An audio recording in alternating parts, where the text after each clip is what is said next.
பூனாவுக்கு வேலைக்கு போன அப்புறம் 15 வருஷம் கழிச்சு தான் எங்கள் அப்பா என்னை பார்க்கறதுக்காக அங்கே வந்தார். அதை பற்றி நான் ஒரு பாட்டு எழுதியிருக்கேன். அதை இப்போ படிக்கிறேன், கேளுங்கோ. தந்தை தந்த விந்தை. நான் பூனா சென்று 15 ஆண்டுகளுக்கு பிறகு 1970 ஜனவரி பிப்ரவரியில் அங்கு வந்திருந்த தந்தை பற்றி எழுதியது. புண்ணிய நகர் என்ற மண்ணிலோர் இடந்தனில் வெண்ணின் மீதிருந்து வீசும் பல குண்டு எண்ணிக்கையில் எத்தனையோ எப்போதும் செய்வதுண்டு.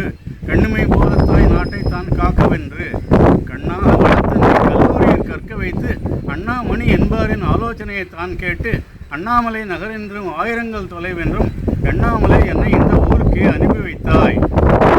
வந்தனானம் நீண்டு விட்டேன் இப்போது ஆண்டு 15 ஆயினும் தூண்டிவிட்ட பின்னரே ஆண்டு நிறைவை சாக்கிட்டு ஈண்டு நீயும் வந்தனை மீண்டுமோர் முறையும் இங்கு வந்தனை மகிழ்விப்பாயே.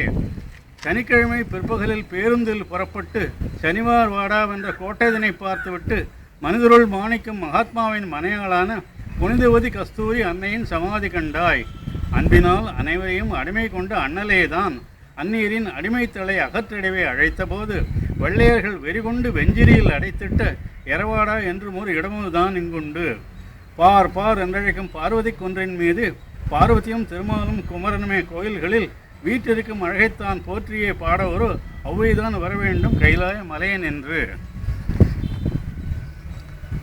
பார்வதி குன்றின் அடிதினில் சென்று காட்டு விலங்குகளை காணுவோர்க்கென்று பேசுவா பார்க்கொன்று அடிமைத்தனரே அன்று காசேதும் வீசாமல் கழிப்பது மிக நன்று.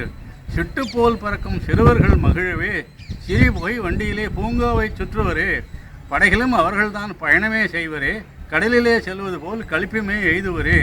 அதனதில் தானே அமைத்தனரே என்று சாரசப்பாகும் ஒரு திகட்டா தேன்பாகு பிருந்தாவனத்தையே கொணர்ந்தரே இங்கு விருந்தாய் காட்சிதனை கண்டீர் வேறெங்கு. இலக்குமிச் சாலை என்று இங்கொன்று உண்டு, இருமருங்கும் கடைகள் இருகல் தொலைவும் உண்டு. இனிப்பு பேடாவுக்கு இணையதுமில்லை, கனிகட்கும் காய்கட்கும் கவலையே இல்லை.